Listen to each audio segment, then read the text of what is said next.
நான் பெற்ற செல்வமே சொந்தம் என்று உன்னை விட்டால் யாரும் இல்லை. நாள்தோறும் அம்மாடி கண்ணீர் சிந்த கண்ணில் இன்னும் நீரும் இல்லை. காயங்கள் காலம் முழுக்க ஆறாதோ, நான் செய்த பாவ கணக்கும் தீராதோ.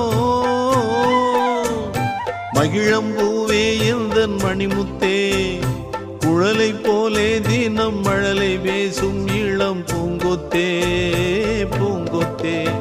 ஒரு சந்தன காட்டுக்குள்ளே முழு சந்திரன் காயையிலே குயிலு குஞ்சு தூங்கட்டுமே ராத்திரி வேளையிலே. கண்முழிச்சு நான் இருப்பேன்